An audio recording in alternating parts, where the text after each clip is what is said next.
I'm very excited to have Marie Howe with us here tonight on the Luminaries series.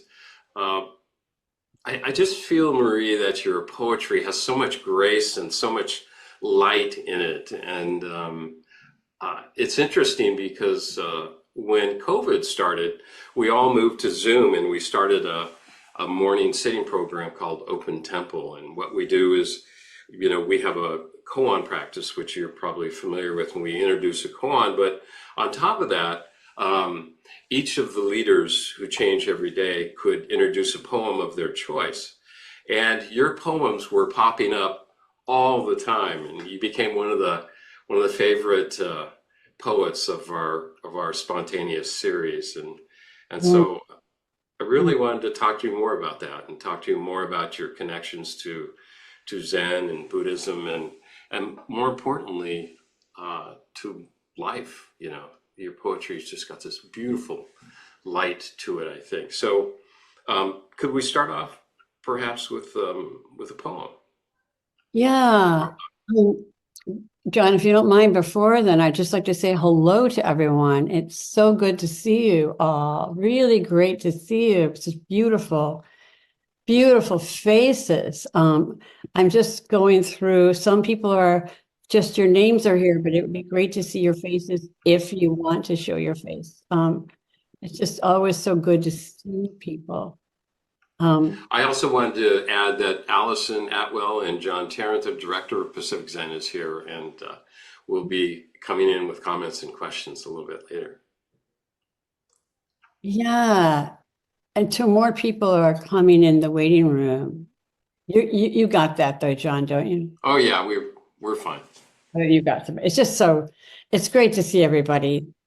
Very moving for me to see you all. It's a summer night here I'm outside New York. I'm 2 hours up in the Hudson River Valley. It's very hot here today. And it's a beautiful summer night that is now dark. I'm looking out through this window into the dark, and the house has become infested with big, large black flies. I just want to give you the context in which we're all talking. So I'm looking at a lot of flies crawling up the window. So this is a book. It's a new and selected poems, and I write slowly. I write a book about every 10 years, 9 or 10 years, and so to go through and sort of try and select poems to put in as selected poems was daunting and emotional. A lot of my friends helped me. I'm going to read this first poem in this section of just the very new poems, and it's called Prologue. In the middle of my life, just past the middle, walking along the street with our little dog Jack on a leash. Okay, just past the late middle, and what some might call early old age, on a street crowded with children and tourists. My father dead, my mother dead, my young husband gone from me and grown older, a father, a husband now to someone else. Jason dead, John dead, Jane and Stanley and Lucy and Billy and Tony, and now Richard dead. I came to the edge, and I did not know the way. I love that because in that poem and in several poems in your new collection, just this strong sense of not knowing the way of not knowing uh, and it's Yeah, really beautiful how that comes. Can you speak to that a little bit? yeah, I just did. I mean, that's it. I'm sure many of you here know what I'm talking about. We come to these moments where we sort of look around and we see who's here, who's not here, what's happened, what hasn't happened. Now, not everybody here is as old as I am, but it's I really did not know the way. I don't know. I still don't know. I don't know how to proceed right now. Um, I'm sure I'm not alone in that either. The world is so confused. And so the only place I seem to be able to live is in the present, and hopefully doing one thing at a time instead of 5 or 4 or even 3. And so this was just the true beginning. And I just needed people to know that. Now, it's followed weirdly immediately by a poem called Postscript. So a prologue is followed by postscript. And maybe I could read that. Please. What we did to the earth, we did to our daughters, one after the other. What we did to the trees, we did to our elders, stacked in their wheelchairs by the lunchroom door. What we did to our daughters, we did to our sons, calling out for their mothers. What we did to the trees, what we did to the earth, we did to our sons, to our daughters. What we did to the cow, to the pig, to the lamb, we did to the earth, butchered and milked it. Few of us knew what the bird calls meant or what the fires were saying. We took of earth and took and took, and the earth seemed not to mind until one of our daughters shouted. It was right in front of you, right in front of your eyes, and you didn't see. The air turned red. The ocean grew teeth.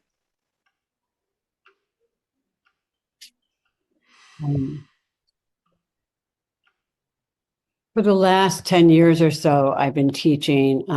I say teaching. I always have to correct this. I have been practicing learning eco-poetry with my students, which is a poetry that tries to take in the living world. And by that, I mean everything. And moving the human a little bit off center. And lyric poetry is the human song. You know, we've been making poetry since we were rocking our babies, you know, by the fire. But I've become more and more interested in not completely. There's still autobiographical poems in here, but very interested in you know, in the larger vision of the world, as many of us are. I'm trying to think of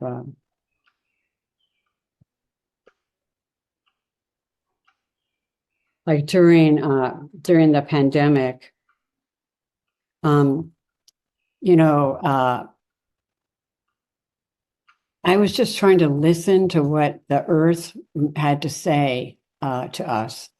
You know, I was living in New York City at the time, and it was silent. That hum that is always part of New York's life stopped. And we heard bird song and sirens. That was most, I'm sure it was like that other places, but it was extraordinary actually to wake up in the morning. I have a dog, so I'd walk him outside and be nobody there, just bird song and then sirens and birds. And it was so anyway, there's one of the new poems is called What the Earth Seemed to Say, 2020.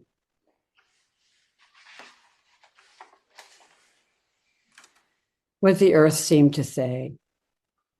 Do you still believe in borders? Birds soar over your maps and walls and always have. You might have watched how the smoke from your own fires traveled on wind you couldn't see, wafting over the valley and up and over the hills and over the next valley and the next hill. Did you not hear the animals howl and sing? Or hear the silence of the animals no longer howling? Now you know what it is to be afraid. You think this is a dream.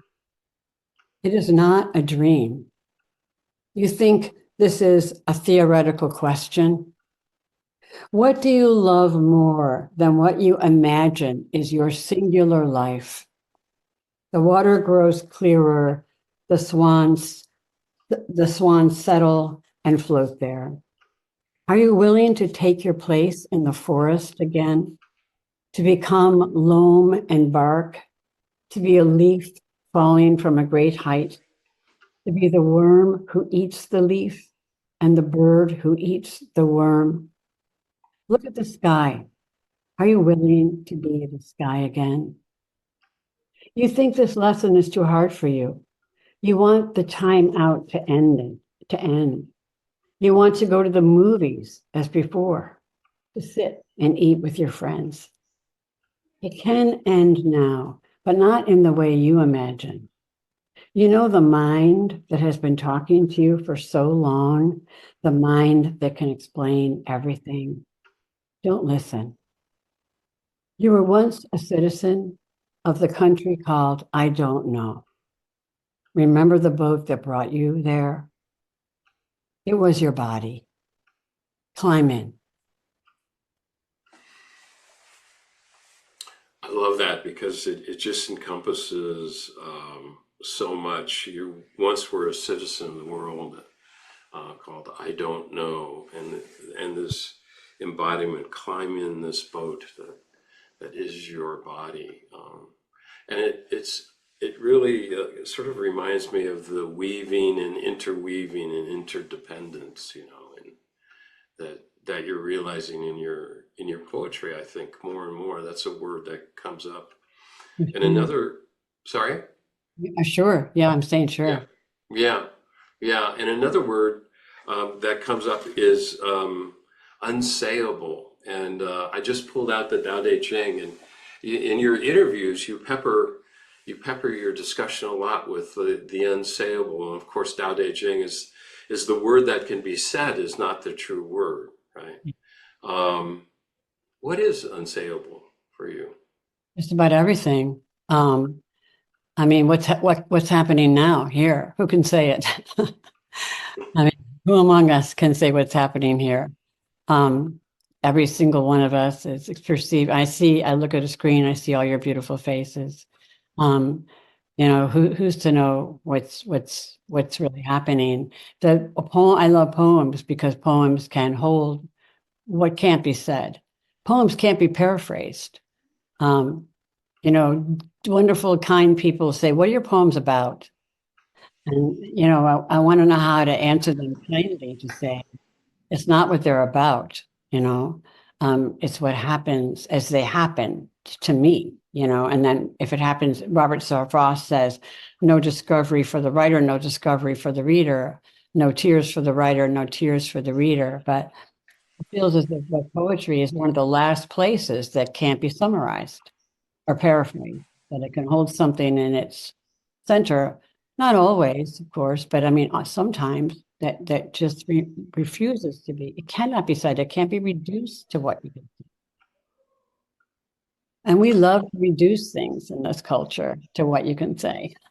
And then we want to rank it, you know, Marlon Brando's best movies, or whatever. It's just awful. So it seems that that's one of the great things about poetry. That, and also that it's not a commodity, because you don't make any money from it. You were referring earlier to, the sacred quality of poetry, where poetry is originally the sort of the spiritual language of humans developed, right?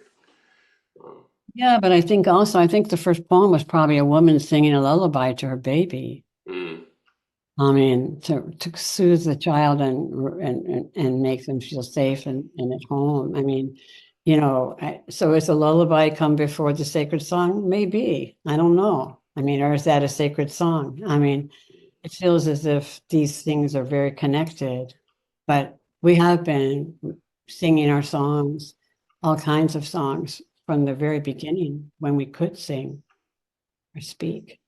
mm. You come back to the word silence too quite a bit. Um, but silence is sort of a dynamic quality for you, and maybe even part of the creative process for you when you sit down and write a poem? I don't even feel like I write the poems truly, John. I mean, but I thought that's another great thing about poetry is that it constantly encounters silence, like music, right? Music begins with silence. We have so little silence in the world. I was walking, I was doing errands today, and I was in Petco, and I was in the hardware store, and I was in the coffee place, and I was in the grocery store. And always in the background is kind of soft rock music, When did that begin? When did we begin to fill in the silence in life, in American culture? Do you remember? I think it began in the 60s. You guys remember that there was like you used to walk through a grocery store and there was just that was it before they began playing music in the background. Um, you just walked in the world, and the world made its music, but we didn't pipe in, this pop songs into every space. Um, so anyway, I noticed it today. So yeah, I think silence is our natural habitat. I mean, I think with the sounds of the other animals and the trees and the water and everything else, but we hardly ever get to hear that anymore. Yeah. When now that we're on new poems, while we have uh, that, can you read The Singularity, and then I'd love to talk to you about that creative process that Well, you've. do some of you maybe tell me, like, give me a wave if you read Maria Popova's, it used to be called Brain Pickings, a lot of people, yeah. It's now called The Marginalian, yeah. And those of you, does anybody here not know about Maria Popova's work? Maria sort of curates this kind of, yeah, how do we say it? She curates this kind of, I guess it's a blog. Oh, that's an awful word, but a kind of newsletter you can sign up for and get. It doesn't cost you anything. And she quotes, it's all about interconnection and between science and art and literature and life. And so she'll have, Rachel Carson and Silent Spring relating to an astronomer, relating to D.H. Lawrence, relating to, Naomi Shihab Nye, and everything is all connected. So Maria presents this astonishing event every year called The Universe in Verse. And she is a science a lover, doesn't even begin to touch what Maria is in relationship to science. She has the kind of photographic memory. She knows and remembers everything. And so she has poets and people just reading poems that somehow speak to or incorporate scientific ideas. It was right around this time that I was trying to read a lot of books so I could try to begin to approach understanding of where we live. So I'm trying to understand the cosmos, trying to understand physics. Neil deGrasse Tyson has a book called Astrophysics for People in a Hurry. I was reading that, and trying to read the Hawking's book. And I was really trying to take in the fact that a lot of these really, brilliant people believe in the Big Bang, that when we saw through the Hubble telescope the galaxies moving away, it's a really viable idea that everything began with this tiny, infinitesimal matter that blew up into everything that is. And that's called the singularity. Interestingly enough, you probably, and some of you know this way before I did, but the techies are now using the word singularity. Do you all know about this? I wish we could talk more together, but that the original singularity was that original extremely dense, minute something that blew up. But the singularity that the tech people talk about, and probably some of you are the tech people, and you can correct me, is that when all the computers connect and become one mind, that's the next singularity. So anyway, I was trying to, Maria said, write something. And I said, I can't. And then I got thinking about the singularity. And so and this poem ended up coming out, and it's after Stephen Hawking. He had just died weeks before. The singularity. And there's some Walt Whitman in here, some of you may recognize. And Walt Whitman, of course, knew more about the cosmos than most of us. He just knew it intuitively. Do you sometimes want to wake up to the singularity we once were? So compact. Nobody needed a bed or food or money. Nobody hiding in the school bathroom or home alone, pulling open the drawer where the pills are kept. For every atom belonging to me as good belongs to you. Remember, there was no nature, no them, no tests to determine if the elephant grieves her calf or if the coral reef feels pain. Trashed oceans don't speak English or Farsi or French. Would that we could wake up to what we were when we were ocean. And before that, to when sky was earth and animal was energy and rock was liquid and stars were space and space was not at all, nothing. Before we came to believe humans were so important, before this awful loneliness. Can molecules recall it, what once was before anything happened? No I, no we, no one, no was, no verb, no noun, only a tiny, tiny, tiny brimming with is. All, everything, home.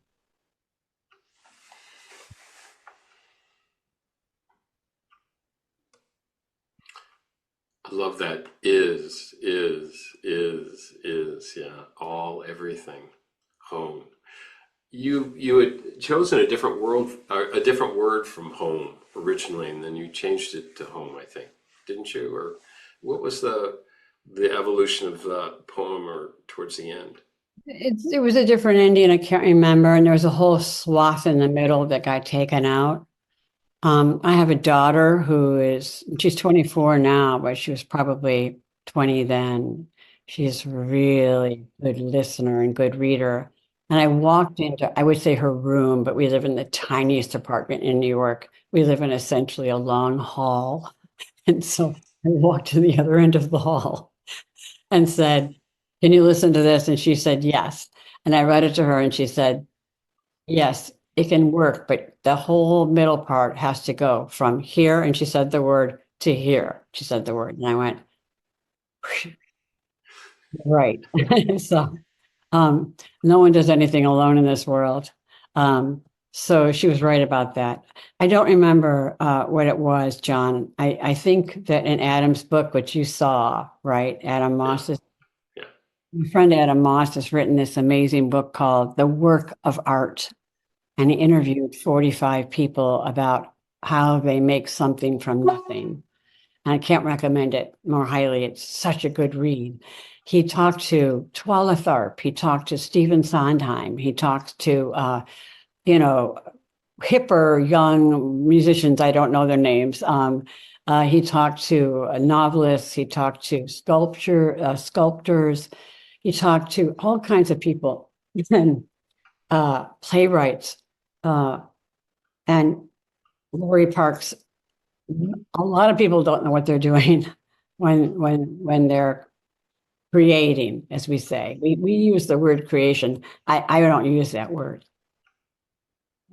But I think many people don't know what's happening. They're just following something. At least it seems that way from reading Adam's book. Mm. But he had the earlier draft in it, and I don't remember it anymore. Mm-hmm. The act of creation, you know, you've said some beautiful things which you've just repeated a little bit. Let me read just a little bit. I truly do not write the poem. Whatever moves through me is what's trying to speak. When I'm listening, I have an experience. The joy of writing is losing oneself, forgetting oneself, loss of self, fear of feeling connection. Enter into the subjectivity of someone else. The beautiful sense of forces, you know, moving through us beyond partly beyond our control and beyond our limited size. You know, maybe something grander here is happening. And it seems like Singularity kind of brought that out, you know, this vastness. Well, you know, probably many of us here and right here and now has had this experience. When you lose yourself in something, it feels so good, right? When you forget yourself. You could be teaching, you could be cooking, you could be composing music, you know, you could be listening to a child. But when you forget yourself, there's nothing sweeter in many ways, you know. And I think that many of the people, and Adam talked to, are so surprised because many of them talk about this. It sounds kind of corny when I overhear it. It's like, did I say that? But it's because it's not really mysterious. It's just true. I don't think I have much to say. I feel like the poem has something to say to me. Mm. I don't feel like I have anything to say. We use the stuff in our life to burn it, if you will, to use it to make the poem, but it's you use it as to make it, but it's not the point. Mm. You know what I mean? Like I feel Yeah. like even the more autobiographical poems, you know, and we're joking about the book, What the Living Do. You know, there's a lot of stories in there about my brother Johnny, who died, as many people did, in the 80s and 90s of the AIDS virus. But the even though they're seemingly personal, they're really, it's just feel like the poem she's using that to say something that I didn't really know. Yeah. Yeah. Um, what the living do. So, uh, Johnny died in '89. He was 11 years younger than you, I guess. But you came from a big Irish Catholic family, nine people. But you were, even though this very big gap, you were very, very close. Yeah. Well, John was adorable. Everybody loved John. He was one of those charismatic, shiny people. He also struggled a lot with addiction and alcoholism, as did many people in my family. But he was just had a light from the as soon as he was born. We were he used to say we were intimates from his cradle. But a lot of my sisters and brothers were close to John. I don't mean to be exclusive in any way, but he and I loved to write stuff together. And I would write Christmas plays that my family had to be in, and they hated them. They were dumb. He would come up and sit next to me when I was writing them, and he'd help me. Um, and so then later on, you know, when I was 30, 33, 35, and he was 20 something, I would always call him if I thought maybe I had a poem. If I got it as far as I could possibly get it, I would call him and read it to him. And if he was moved by it, then it stayed, but often he wouldn't be. I mean, it's so hard to find someone to tell you the truth. And he would just say, didn't happen that time, Marie. And I would say, what do you mean? And he'd say, well, you know this already. Everything you wrote, you already know it. Yeah. A couple of things. I'd love to read some of poems related to Johnny, but there's a lot of death in your poetry. And I guess some people have said that that came about when Johnny passed, and you had a hard time getting back to writing poetry. And I don't mean death in a morbid sense, but death, there's kind of this quality of death highlighting life, where death around when you're on the grave, Johnny's grave, and doing snow angels. And Yeah. it really is not so much about death as living, and death being a part of life, I guess. But could we read the gate and then Yeah, maybe talk about that? well, I think all art knows that we're living and dying at the same time. I mean, and we know we're living and dying at the same time. I don't know that my dog Jack knows this. Jack knows a lot of things. I mean, but I don't know that he walks around thinking, I'm alive and I'm going to die. But we humans know this, and we make art, we make things that can hold that understanding. A lot of my friends have died. And even before John, the gate, I had no idea that the gate I would step through to finally enter this world would be the space my brother's body made. He was a little taller than me, a young man, but grown himself by then, done at 28, having folded every sheet, rinsed every glass he would ever rinse under the cold and running water. This is what you have been waiting for, he used to say to me. And I would say, what? And he would say, this, holding up my cheese and mustard sandwich. And I would say, what? And he would say, this, sort of looking around. That's great. And I hope you don't mind if you read a couple more. I mean, on Johnny, is that okay? I love reading and talking about John. I mean, Yeah. it's great. The last time. Oh, the last time. Yeah. The last time is a little poem, everybody. It's very short. The last time. The last time we had dinner together in a restaurant with white tablecloths. He leaned forward and took my two hands in his and said, I'm going to die soon. I want you to know that. And I said, I think I do know. And he said, what surprises me is that you don't. And I said, I do. And he said, what? And I said, know that you're going to die. And he said, no, I mean, know that you are.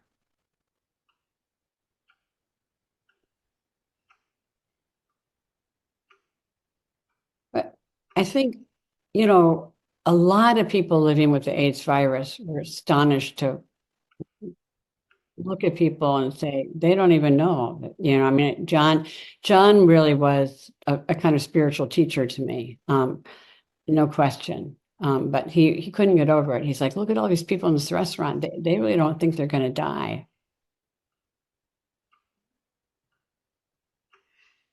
Anyway, I shouldn't have added that. No, that's great. That's great. But yeah, I mean, isn't that the whole Zen thing, guys? Come on. My friend Shodo, does anybody here know Shodo and Koshin? They're monks in New York. They have a compassion. You do? Yay! No, of them, yeah. They have a compassionate care. What's it called? People trained to become hospice workers. They're wonderful, and Shodo is hilarious, and he often ends a sit with, "You are going to die." Shouts it. Like, okay, let's go get ice cream then. Let's have some chocolate ice cream. What are we waiting for? It's great. And then how about the grave? Yeah, my brother Andy. Yeah. So Who's younger than John even, right? yeah, he was 4 years younger than John. So again, I come from a big family. There were 9 of us, and people were, by that time, my older brother had a child, people. So the grave. That first summer, I lay on the grass above it, as if it were a narrow bed, just my size. Lying on the ground above my brother's body, like a log floating on lake water above its own shadow. During the first winter, I drove there one afternoon after Tom and Andy and Beth and Dor and Behia had been there. When I stepped out of the car, their footprints marked the snowy lawn, the men's big boots, the women's smaller ones, and Behia's little boot prints, as big as my hand, looping and falling down into a snow angel next to his grave, then another messy angel on it, and a grave or two away, another one, and the little blotch where she got up and brushed herself off. For some crazy reason, I was wearing high-heeled shoes in the snow. And walking back to the car, they made ovals and dots, fat exclamation marks, walking inside the steps of my brothers and sisters. One November, years later, I went there with Andy, who was by then as old as John was when he died. As we lay on the frozen ground, me using my scarf as a pillow on John's grave, and Andy on top of our father's grave, one grave away. And we talked like that for a little while, companionably, like an old couple talking in bed, our eyes closed against the sunlight. And when I cried, Andy didn't seem to wish me to stop. And that was a kind of happiness, lying there with my living brother, talking about our family. The ground was cold. Eventually, the chill crept through our coats and jeans, and we scuffled up. Andy reached down to give me his hand. And then it was over. We walked together back to the car and away from them. I haven't read that in a long, long time. What does that feel for you? Feels good. It was a happy day in many ways to be there with Andy. Lying there, talking with our eyes closed against the sun, lying on the graves. Felt good.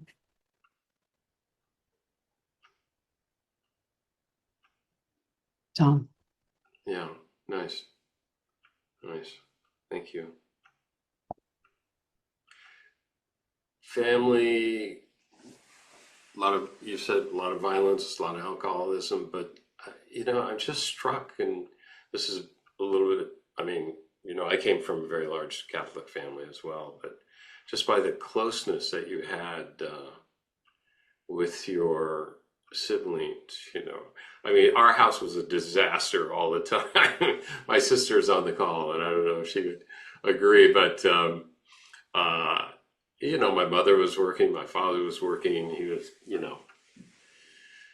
all that, and we were just so close and did everything together. We're still probably our best friends, but there's a really great poem about that.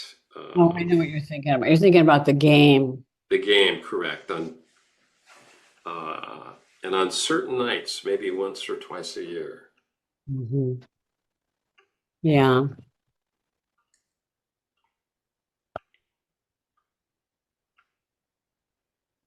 And on certain nights, the game. And on certain nights, maybe once or twice a year, I'd carry the baby down, and all the kids would come, all 9 of us together. And we'd build a town in the basement from boxes and blankets and overturned chairs. And some lived under the pool table, or in the bathroom, or the boiler room, or in the toy cupboard under the stairs. And you could be a man or a woman, a husband or a wife or a child, and we bustled around like a day in the village until one of us turned off the lights switch by switch, and slowly it became night and the people slept. Our parents were upstairs with company or not fighting, and one of us, it was usually a boy, became the town crier, and he walked around our little sleeping population and told the hours with his voice, and this was the game. 9 o'clock, and all is well, he'd say, walking like a constable we must have seen in a movie, and what we called an hour passed. 10 o'clock, and all is well. And maybe somebody stirred in her sleep, or a grown-up baby cried and was comforted. 11 o'clock, and all is well. 12 o'clock, 1 o'clock, 2 o'clock. And it went on like that through the night we made up until we could pretend it was morning. What I loved about that game, and a lot of what The Living Do, the first section, is really about gender and the fluidity of gender, and how that was a game you could be a man, a woman, a father, a child. You could be, and that there was a sense of, I like that part. I like that part of the game. That you pretend to be anybody in the town, That's great. All is well. 1 o'clock, 4 o'clock, 5 o'clock, all is well. You have the poem Sixth Grade. I don't know if you want to read it, but when I read it, I found it so disturbing, and so, it held, obviously as children, the sort of Lord of the Flies sort of thing where bully kids, pick on other kids, but there's also a girl-boy thing going on there. Definitely, absolutely. I mean, this was like middle to upper middle class suburbs, and we were terrorized by boys. I mean, they would chase us on their bikes and just, throw us down on the ground. They were just crazy. It was crazy. But there was nobody watching. These were the days when, come home and the streetlights come on. Remember? I mean, so. Sixth grade. This whole section really is trying to just speak to some of the boys, and we were all they were all nice kids. I mean, but everybody's well. Anyway, I should stop talking. Sorry. Sixth grade.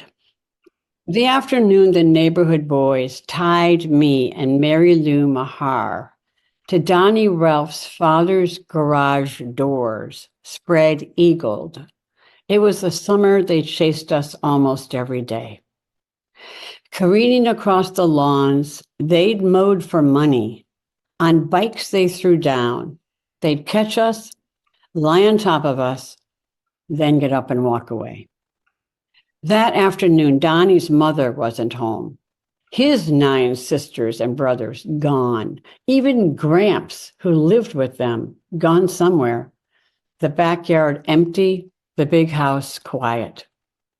A gang of boys. They pulled the heavy garage doors down and tied us to them with clothesline.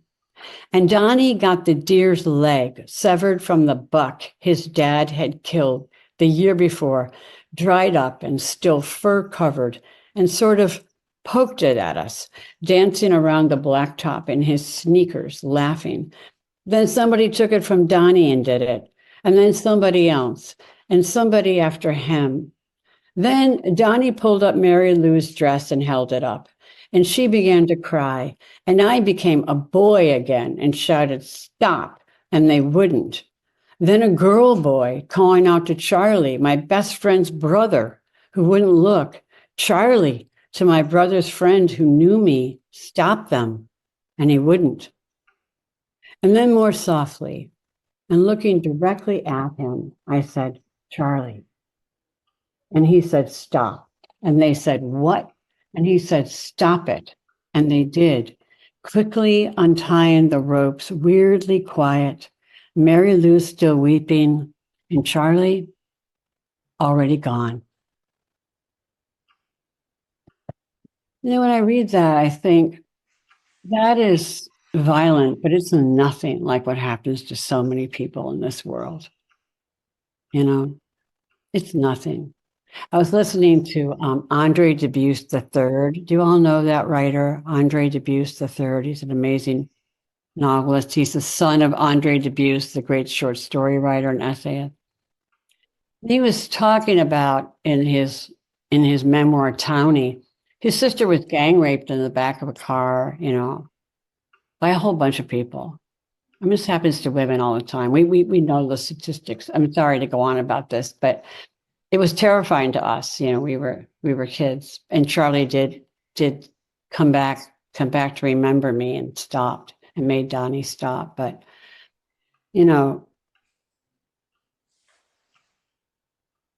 we humans, we're not. We have a lot of violence in us. Each of us, Mm. not just Very, that. Each of us. very touching. Lots of- Sort of another very human poem, I think, and I hope we're not clicking along too many poems. Is this okay? This pace, or yeah, I'm loving it. So please keep reading. Is Star Market, which I've heard from Bostonians is actually Stair Market, is it? No, it's Star Market. Why would they even say that? It's a star, a big star. It's going around and around. It was Cambridge. Maybe they were in Boston. But I also like the idea of there being a star market, don't you? Yeah. You can buy the stars. One second. Star market. The people Jesus loved were shopping at the Star Market yesterday. An old lead-colored man standing next to me at the checkout breathed so heavily I had to step back a few steps. Even after his bags were packed, he stood still, breathing hard and hawking into his hand. The feeble, the lame, I could hardly look at them. Shuffling through the aisles, they smelled of decay, as if the Star Market had declared a day off for the able-bodied, and I had wandered in with the rest of them. Sour milk, bad meat, looking for cereal and spring water. Jesus must have been a saint, I said to myself, looking for my lost car in the parking lot later, stumbling among the people who would have been lowered into rooms by ropes, who would have crept out of caves or crawled from the corners of public baths on their hands and knees begging for mercy. If I touch only the hem of his garment, one woman thought, could I bear the look on his face when he wheels around? So It reminded me of we've got a koan called taking the form or shape of Kuan Yin, the Avalokiteshvara, the Bodhisattva of compassion. Find shelter for the homeless people. And you, particularly early, and you knew the Berrigans, and you were very involved in almost, I don't know, radical Catholic. as much as one can be involved at 19, 18, college, yeah, but Phil Berrigan was married to one of the nuns at Marymount College where I was going to school. And I was part of that. But that poem's not about the homeless. That poem's about me, all of us. I'm one of those people. I'm one of those people who would have, I love all those parables about, the people who are trying to get healed by Jesus and they can't get there, and people take apart the roof and lower them down, and I just love it. And to me, it brings up all of the crazy projections we project onto teachers. You guys must go through that, you know. I mean, that when you have a spiritual teacher, suddenly people are like, I was first time I went to Omega to try to hear Thich Nhat Hanh.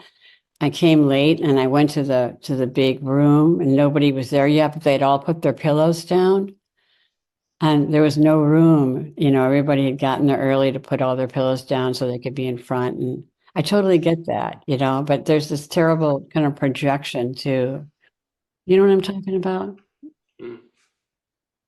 About I don't know. I mean, I'm sorry. It's I usually go to bed at 9 o'clock and it's almost 10 p.m. So I'm getting drifty. And I wish other people would talk. Can we hear some of you? Yeah. I'd like to bring in John Tarrant and Yeah, Allison Atwill, lovely. and also at some point maybe we have time for Magdalene. So, but John and Allison, please. Um, Thanks. Thanks very much. It's a grand thing letting the poems just sort of wash through me and change me. And I think maybe you gave an answer to. I've always wondered, well, what is it about poetry, and why does it change us, and what's that change, and what do we think we're doing with poems? And Mhm. I remember some people think, like, I remember asking Milosh that question, and he said he thought it was about language. Language is the only homeland. He said, Yeah. considering and all, I can understand that, and on but Given where he came from and what happened. yeah, and how many languages and different languages and the steamroll of history and all that, So, but uh, I was when I first read My Dead Friends, I think, yeah, I could tell that for you, poetry was in some way enlarging the world to things that one might have thought were lost, were not, or one was still in communication with them. And I felt that with it might be a Catholic upbringing thing, but I don't think so. I felt that with my father, he improved a lot after he died, you know. Mine did too. and Yeah. and he would just turn up and I'd have a chat with him. And mainly he wanted to know about the weather, which is what he had wanted to know, as he'd had a hard childhood out in the fields and things. But it wasn't that. He would just wanted to know about the state of the earth. And so I don't know. Two questions there. One is the way the dead are with us in a way that's positive, not there's that, and and what the hell is poetry for? And I don't know that it has to be for anything, but the thing that it is something we experience rather than do or make or something like that. It seems to me so.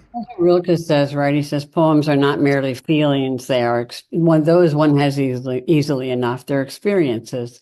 The poems I love are poems where I experience something that I wouldn't have experienced without the poem. It's Yeah, like a person. You can't say reduce it to like saying what it's like this or it's this. And I've been rereading Marshall McLuhan. My God, what a guy. And he's talking about hot and cold mediums and how the best poems, and I'm not saying that they're mine at all, but the poems I love are the poems that are vast and specific, but that I feel like I could read them, 1,000 times, and every time I have an experience um, that's I can't have any other place except with that poem, and it can't. It changes too, but because we participate in poems, I mean, we participate. We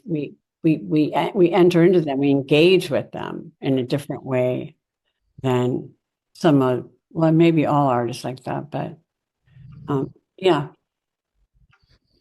yeah, that's interesting. Like, yeah, and in some way, that I guess it's an engagement with yeah, it's like engagement with death, violence, life, kindness, all those things. Yeah, prayer, love, wonder, longing. I mean, so many things, all at once. Yeah, I like that.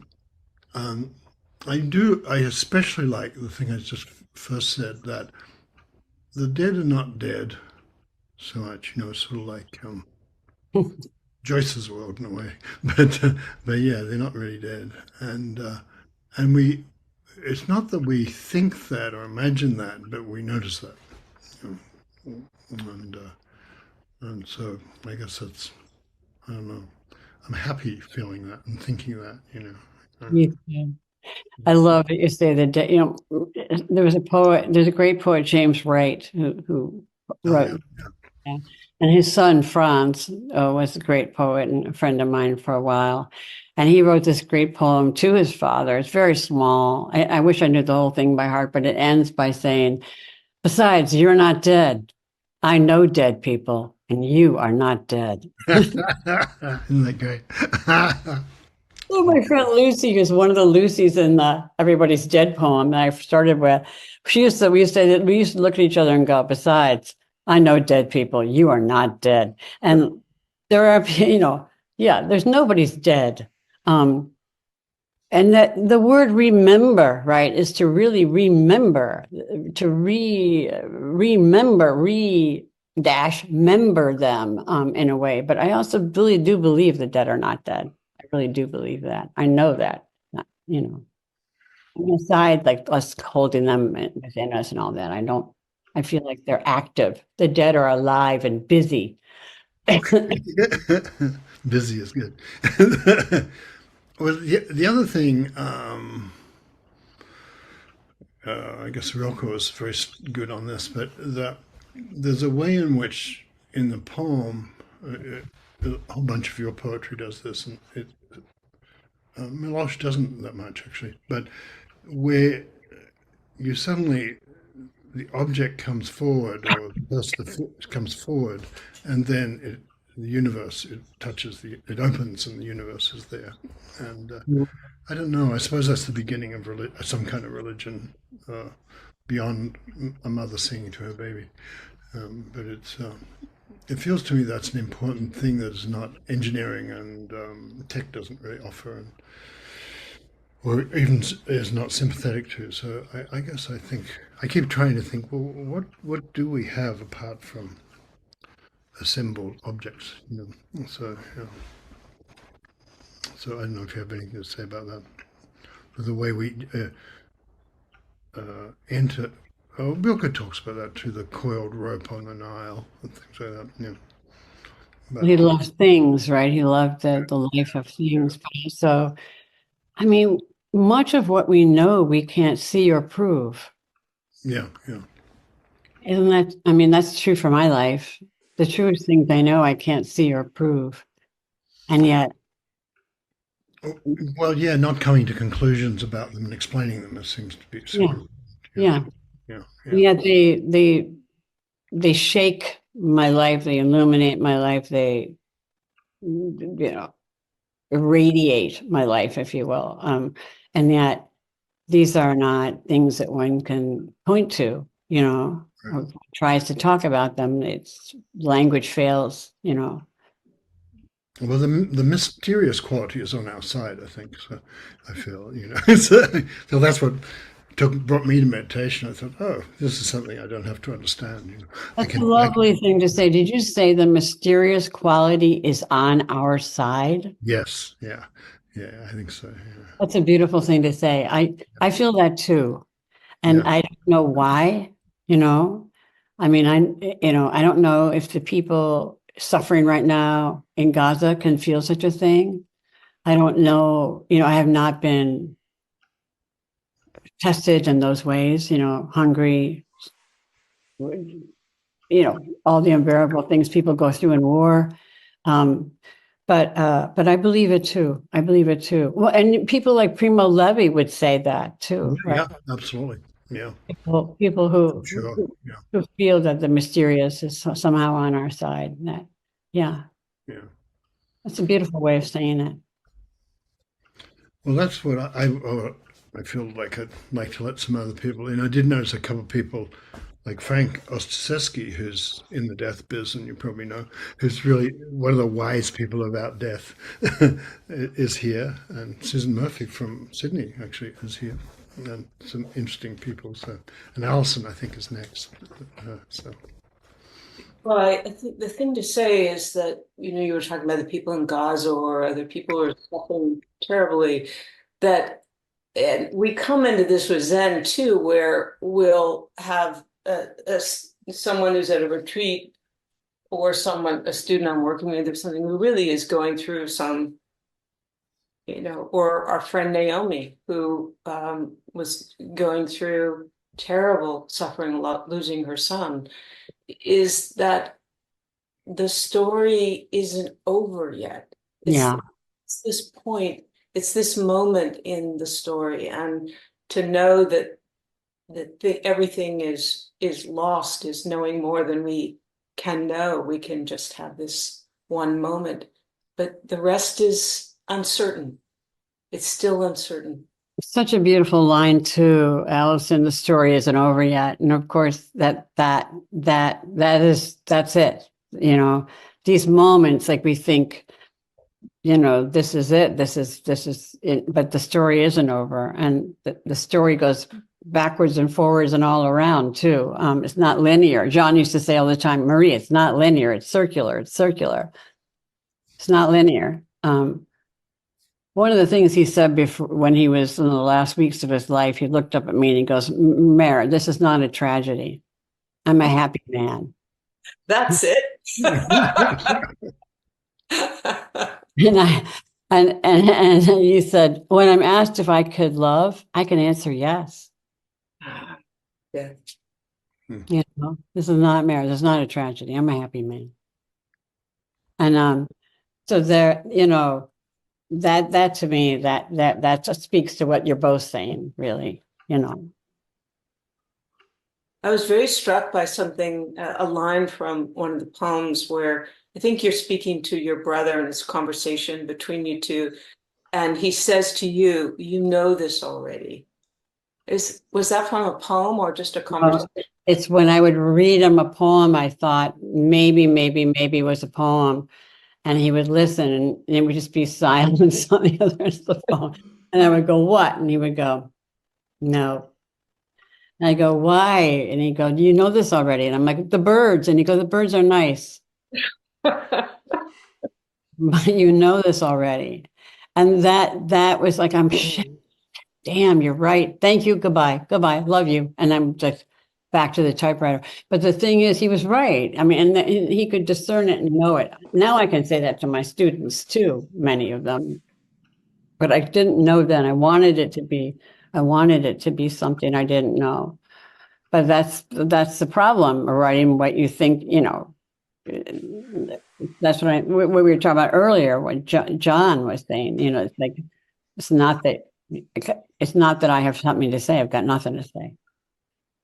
Yeah, I was very struck with the similarity with Zen, where it's not that there's some quality of being, the deepest quality of being inside of us that's underneath all our ambitions or even underneath our confusion. And your brother was speaking directly to that place that's before all that or underneath all that. Mm-hmm. Yeah, he lived with a guy who was a Zen practitioner, Joe. So he took in a lot from Joe. John didn't practice, but John was just like that. He was like that when he was a boy, too.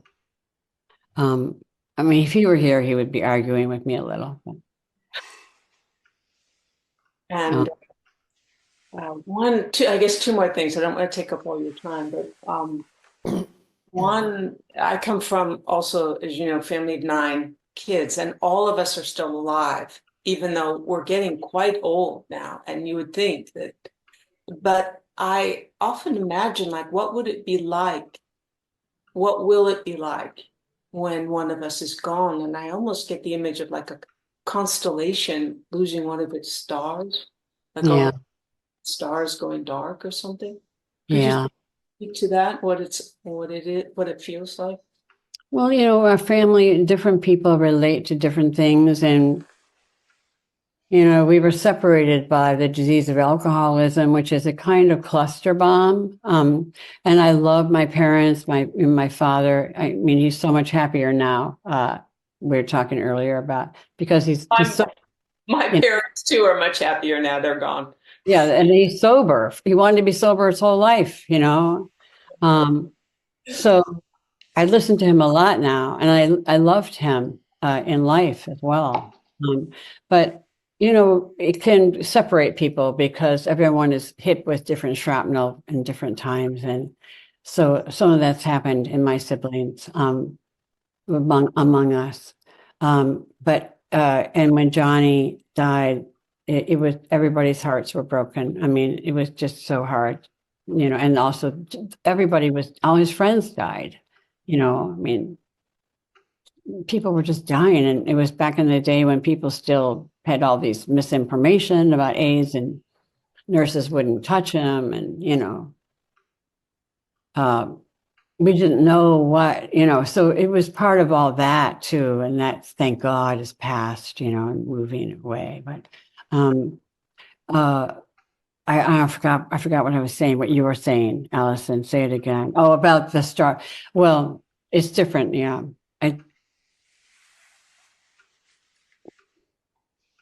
Yeah. Some of us are close. Some of us are more separated.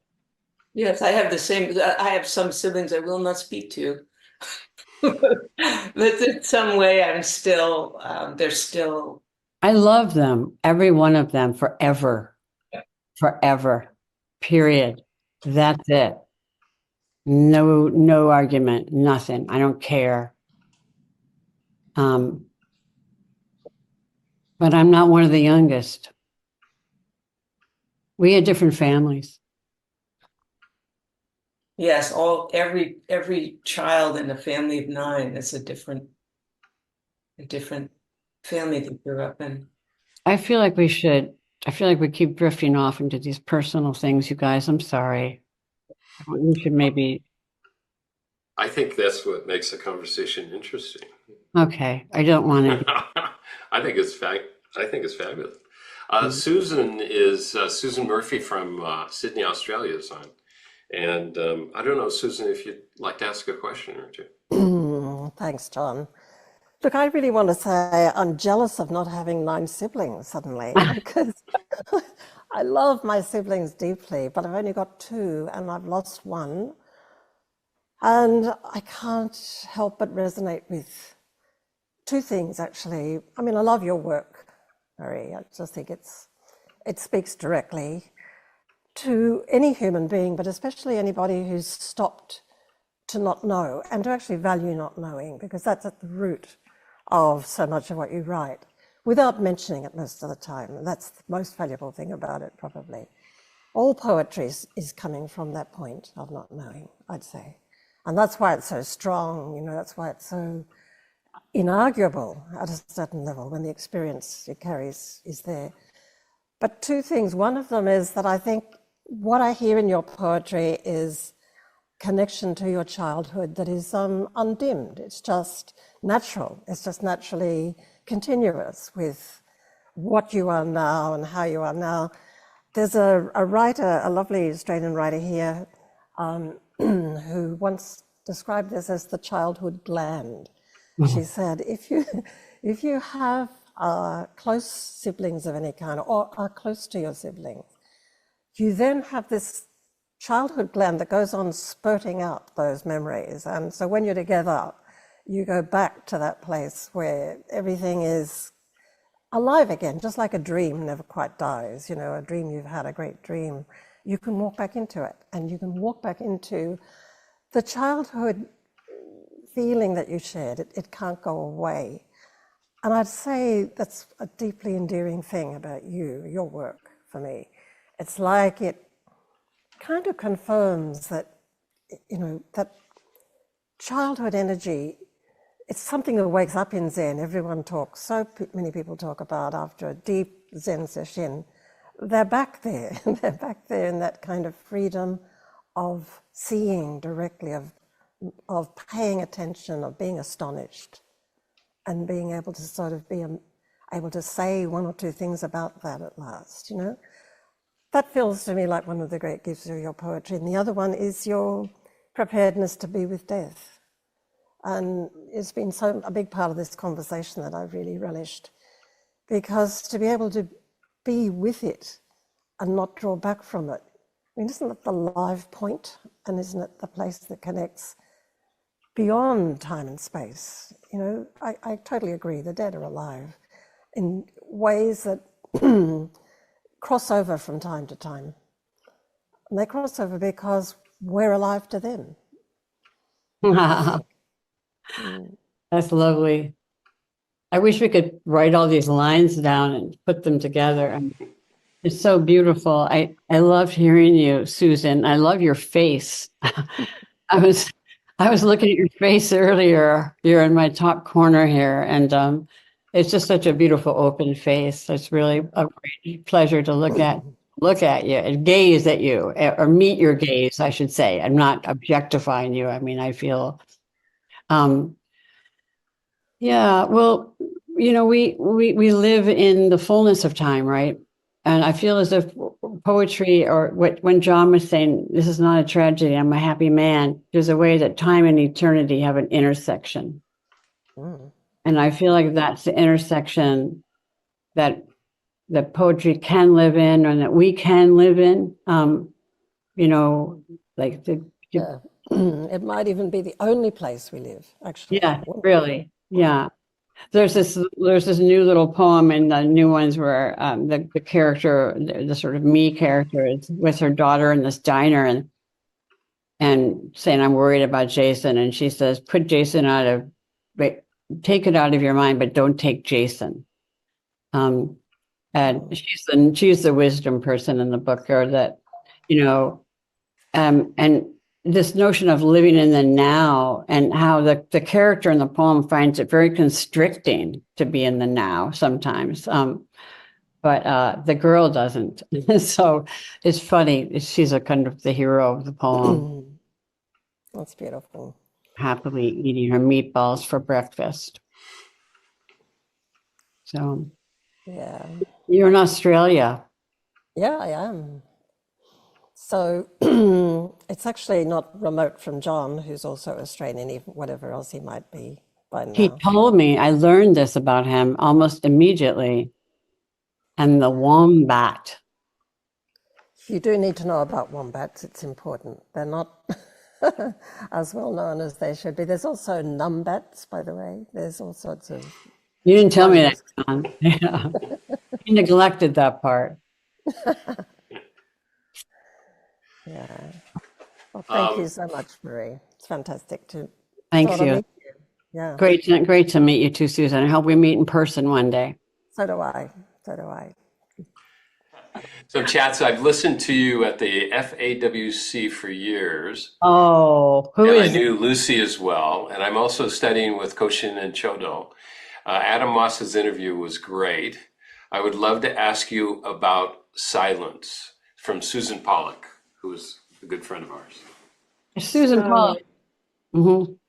Hi, and I think I've probably been listening to you at Fine Arts Work Center in Provincetown for, I don't know, 20 years, over 20 years. And my daughter would come along and just be enraptured. Yeah, I know. And I watched your daughter grow. And one of the things in Adam Moss's wonderful interview was that sense of you going deeply into silence. And then in Open Temple today, we all read, at least in the East Coast one, what the silence says, which I thought was just riveting. So I wanted to ask you, because I know you study with Chodo and Koshin, what role meditation plays for you? Yeah. Right out of the silence. I have to come, Susan, you have to know this about me. I don't really study with those guys. I do anything they ask me to do, anything. So I'll go and I'll work with people writing and all that stuff, but I'm the worst meditator you've ever known. I mean, I don't silence. I am agitated. I'm too busy. I have too many, like everybody, so many emails. I can hardly sit still. So the silence to me it's the everything that I need to pay attention to, and it's very difficult for me to do it. I can't emphasize that enough. So that little poem, Silence says, I know you think you already know, but wait. So I wasn't writing, and it doesn't, but it's not like I'm sitting in some silent meditation, waiting to hear something. If I had been doing that, perhaps much more could have come of it, but I'm the most distracted person. It's There you go. the truth. I want to say we kind of like that. And Thank you. There's a Tibetan saying of don't raise delusive thoughts. If you do have delusive thoughts, don't try to get rid of them. If you're distracted, The word you're saying, John, is delusive. Yeah, in other words, if you're distracted, don't try to stop that either. So. Yeah, but that assumes someone's actually sitting in meditation, being distracted. No, you're wandering about. You're doing cooking or whatever, thinking your mind. Thinking you should be writing a better poem. Or whatever you're thinking. I try everything, it's like a nervous system thing, it's taken my body a long time just to quiet down.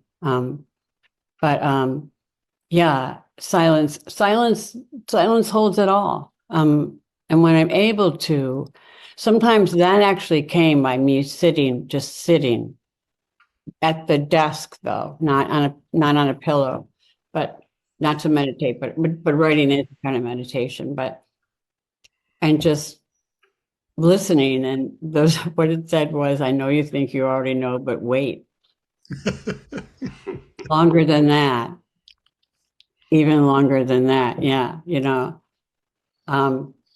What the silence said. Yeah. That's great. So I don't see any further chat, so maybe we'll wind it up. Poet's Choice. Magdalene and the Seven Devils, or Hurry, which is such a cute poem. It's one of my favorite poems of yours. Well, this speaks actually to what Susan was saying. And Susan, next time we're at the Fine Arts Work Center, let's greet each other. I'll be there in August as usual. Okay, let's do that. It'd be really fun because that place means so much to both of us. Yeah. Yeah, so let's do that. So this is a little poem. This poem, I wrote it to a friend in an email, and he wrote back and said, this might be a poem. I'm like, nah. And he goes, just separate it out. Just type it up. So I don't know what, but again, the two heroes of this, there are a couple of heroes throughout these poems. James, the guy I was with for a while, he's one of the heroes in some ways, but also my daughter and my dog, they know a lot more than I do about just about everything. But here's her poem called Hurry. She was very little. I adopted her from China when I was 52 and she was 2.5. So, she's a hero. Hurry. We stop at the dry cleaners and the grocery store and the gas station and the green market, and hurry up, honey. I say, hurry. As she runs along 2 or 3 steps behind me, her blue jacket unzipped and her socks rolled down. Where do I want her to hurry to? To her grave? To mine? Where one day she might stand all grown? Today, when all the errands are finally done, I say to her, honey, I'm sorry I keep saying hurry. You walk ahead of me. You be the mother. And hurry up, she says over her shoulder. looking back at me, laughing. Hurry up now, darling, she says. Hurry, hurry, taking the house keys from my hands. Story of my life. That's great. Yeah. Well, I just want to thank you so much, all of you. John, thank you so much. And thank you, Allison. Thank you, the other John. Thank you, Susan. Thank you all of your beautiful faces I see and can see. I wish we could all be in the same room together. That would be really That'd be lovely. wonderful. Maybe we will someday. Yeah. Be great. Thank So you for thank you so much, Marie, for staying up late for us. It's just been tremendous and lovely, and we love your poetry and what you're doing and your stories. So thank you. Thank you, everybody.